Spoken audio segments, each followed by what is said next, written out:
मित्रों, आज के वीडियो में आपका स्वागत है।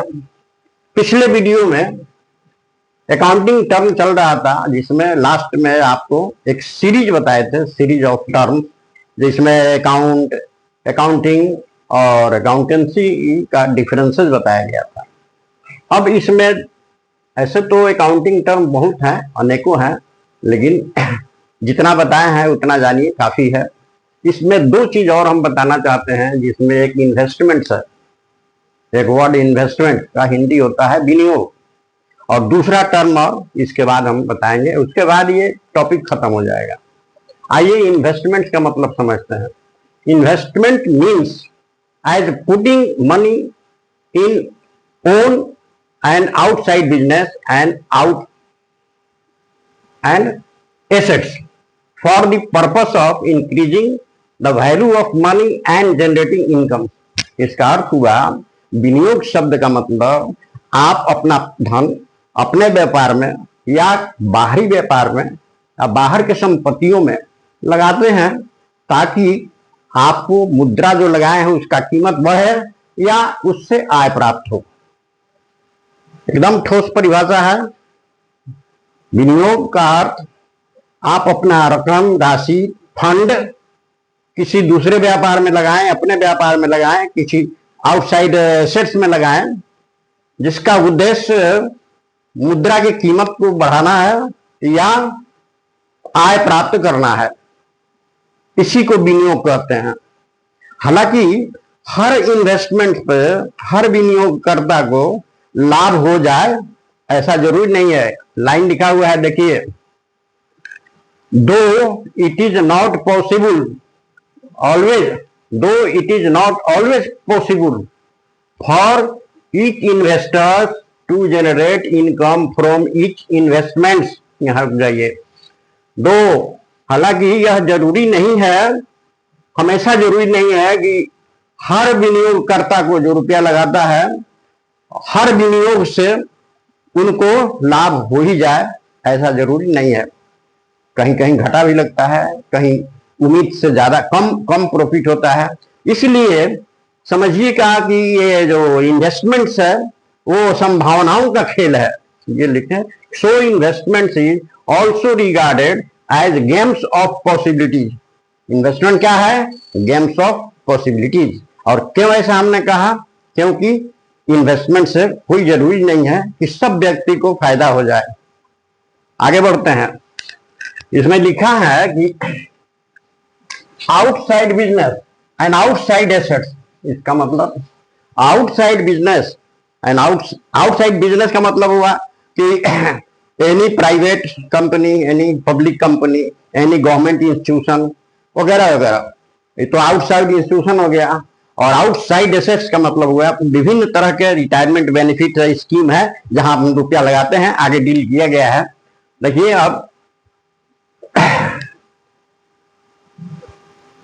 अब एक outside business and outside assets includes various securities and various institutions, for example share and debenture. देखिए, आउटसाइड इंस्टीट्यूशन का मतलब तो बता दिया है कि बहुत public corporation, public company, private company, government departments, कुछ भी हो सकता है।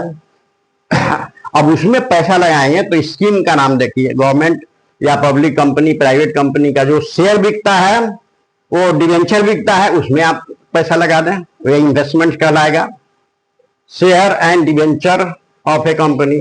म्यूचुअल फंड, बैंक एक म्यूचुअल फंड बेचता है, उसमें बहुत सारे लोग रुपया लगाते हैं ताकि आय प्राप्त हो सके।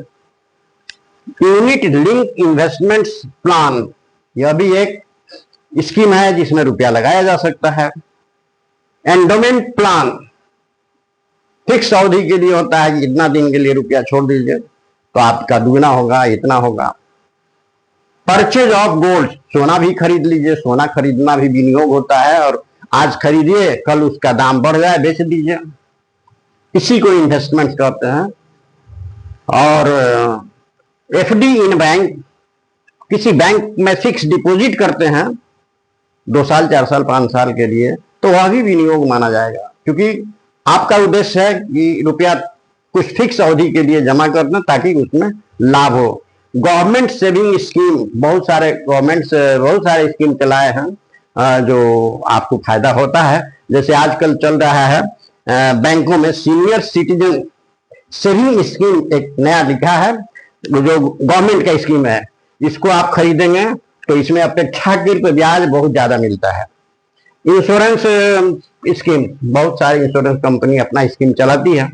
रिटायरमेंट बेनिफिट स्कीम गवर्नमेंट का है, गवर्नमेंट चलाती है या बैंक भी चलाता है। ये आप इसमें रुपया इन्वेस्ट कीजिए, जब आपका रिटायरमेंट एज आ जाएगा, सर्विस से रिटायरमेंट एज आ जाए, पूरा हो जाए और रुपया कहीं भी लगाइए तो उसके बाद आपको ये रुपया धनराशि दे देगा। एंड अदर्स, और बहुत सारे भी हैं। तो इन्वेस्टमेंट्स का मतलब यहाँ पर आपको बता दिया बहुत। आगे बढ़ते हैं। पहले आपको इन्वेस्टमेंट्स का मीनिंग कंसेप्ट बताया गया था। अब देखिए आपको टाइप ऑफ इन्वेस्टमेंट बता रहे हैं। इन्वेस्टमेंट्स दो तरह के होते हैं। पहला इनवर्ड इन्वेस्टमेंट कहते हैं और दूसरे का नाम है आउटवर्ड इन्वेस्टमेंट्स। चलिए देखते हैं इनवर्ड इन्वेस्टमेंट क्या है। Any investments which is publicly known as FDI, any investments which is publicly, सार्वजनिक तौर पर, नोन एज एफडीआई लिखा है, हेडिंग देखिएगा। इनवर्ड, इनवर्ड शब्द का मतलब होता है हमारे यहां आना, बाहर का पैसा हमारे यहां आएगा तो इनवर्ड कहेंगे। तो देखिए समझिए फिर, any investment which is publicly known as FDI, जो भी इन्वेस्टमेंट्स है जिसको पब्लिक एफडीआई के नाम से जानती है। एफडीआई का मतलब क्या है? Foreign direct investments. एफडीआई का मतलब फॉरेन डायरेक्ट इन्वेस्टमेंट्स। इसमें बहुत सारा बात छुपा हुआ है।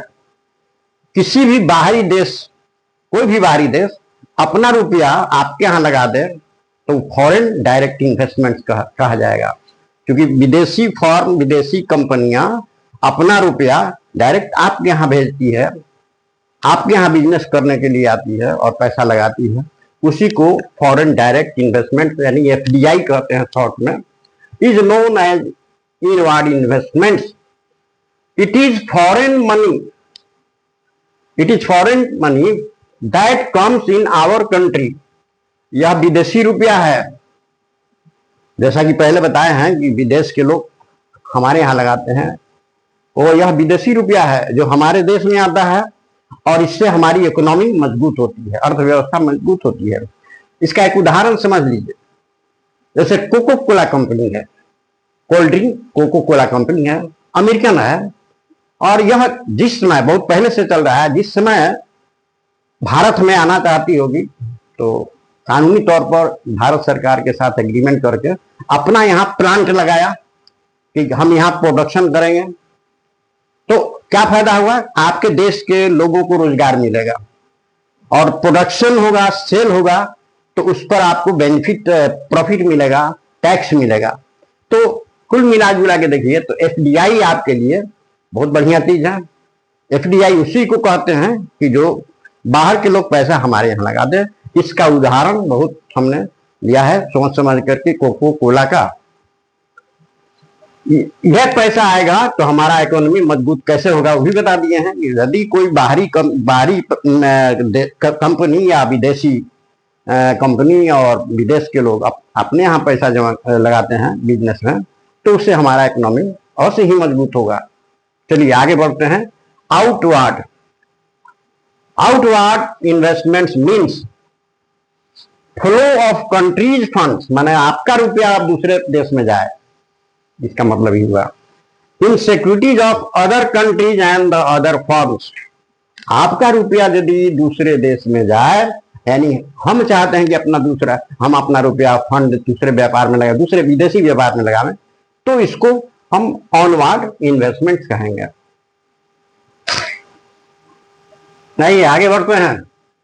एक दूसरा टॉपिक है इन्वेस्टमेंट, तो ऑलराउंडर समझ गए आप।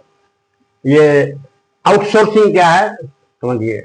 आउटसोर्सिंग का मतलब बाह्य सेवा, बाह्य सेवा Outsourcing is a business practice according to which any business entity, any business company, any government department hires a third party. Hires माने किराया पर देना. Third party to perform tasks, handle operations and provide services for the companies. Hindi में समझ लीजिए, outsourcing का मतलब होता है बाह्य सेवा. आजकल ये प्रचलन चला है. कोई भी कंपनी जिसके पास बहुत ज्यादा काम है, कोई भी सरकारी विभाग जहां काम ज्यादा है, वे लोग किसी थर्ड पार्टी को नियुक्त कर लेते हैं, समझौता करते हैं, उसको नियुक्त करते हैं ताकि वह थर्ड पार्टी इनका काम जो है तो कर सके, इनका काम कर सके, इनका टास्क पूरा करे, इनके उत्पादन में सहयोग दे. समझ गए होंगे कि आउटसोर्सिंग क्या है.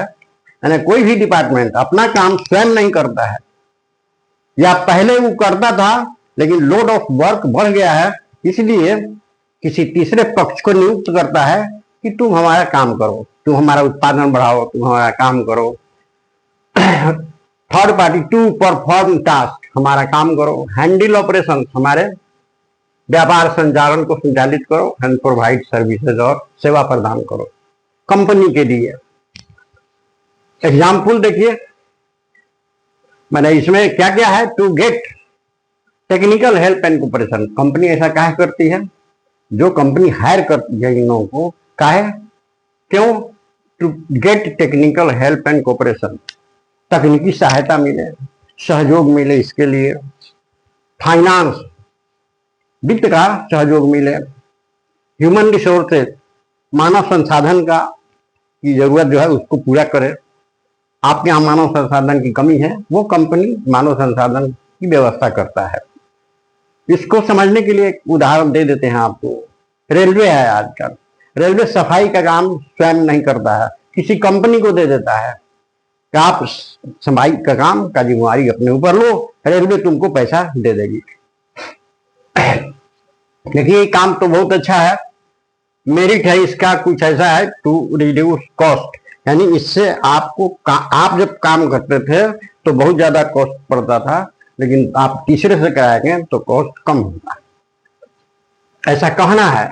इम्प्रूव एफिशिएंसी, माने कार्य कुशलता में वृद्धि हो, इसके लिए आउटसोर्स किया जाता है. टू गेन स्पीड, काम में गति मिले, आपके बिजनेस में जो काम हो रहा है उसमें गति मिले, उसी के लिए किया जाता है. To assess expertise and new technology, जैसे एक्सपर्टाइज मैंने विशेषज्ञ लोगों का सेवा लेना है या नहीं, नया टेक्नोलॉजी की जरूरत है, तो उसके लिए भी आप किसी तीसरे को हायर कर सकते हैं. डिमेरिट है कुछ, नो सेग्रेसी, यानी ये सब काम आप दूसरे को दीजिएगा तो निजता खत्म हो जाएगी. मैं आपका जो रिकॉर्ड बुक रहना चाहिए वो खत्म हो जाता है.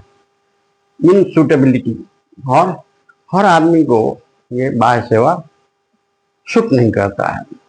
और डिपेंडेंस ऑन आउटसाइडर, इसके लिए आउटसाइडर पर निर्भर रहना पड़ता है. आज के वीडियो में इतना ही.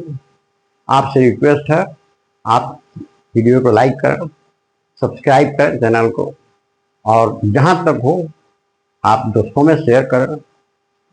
आप वीडियो को लाइक करेंगे तो आप हमको हिम्मत मिलेगा कि और अच्छा चीज है आप.